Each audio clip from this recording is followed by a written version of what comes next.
بسم اللہ الرحمن الرحیم۔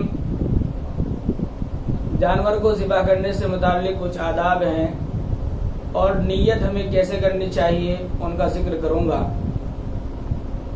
جب جانور کو قربان گاہ کی طرف لے جائیں تو اس کو نرمی کے ساتھ لے جانا چاہیے، اس کے ساتھ سختی نہیں برتنی چاہیے۔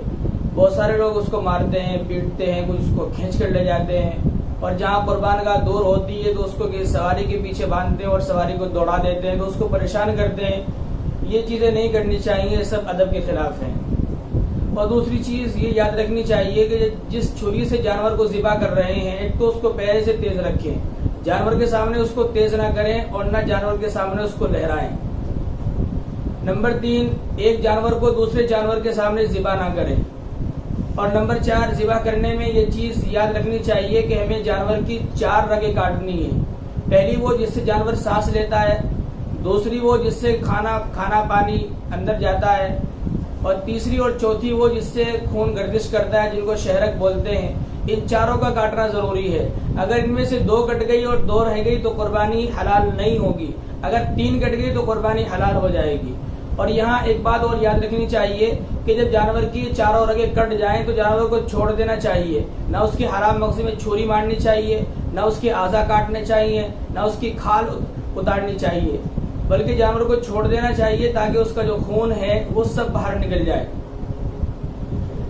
نیت سے متعلق یہ ہے، حدیث شریف کے اندر ایک دعا آتی ہے، انی وجہت وجہی للذی فطر السماوات والارض حنیفا وما انا من المشرکین قل ان صلاتی ونسکی ومحیای ومماتی للہ رب العالمین۔ اگر آدمی یہ دعا پڑھے تو سنت ہے، بہتر طریقہ ہے، اور اگر کسی نے دعا نہیں پڑھی بلکہ بسم اللہ اللہ اکبر کہہ کر ذبح کر دیا تو قربانی حلال ہو جائے گی۔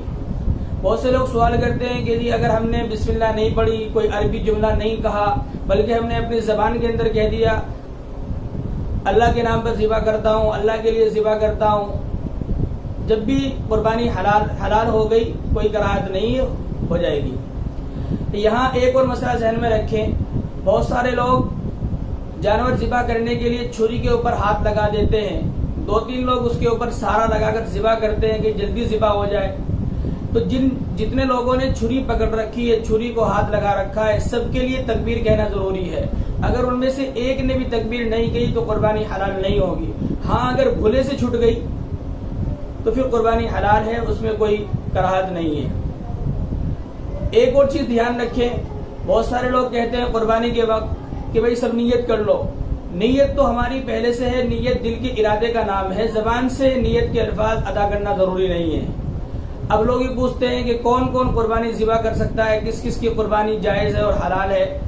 مرد بھی قربانی ذبح کر سکتا ہے اور عورت بھی ذبح کر سکتی ہے، عورت کا ذبیحہ بھی حلال ہے۔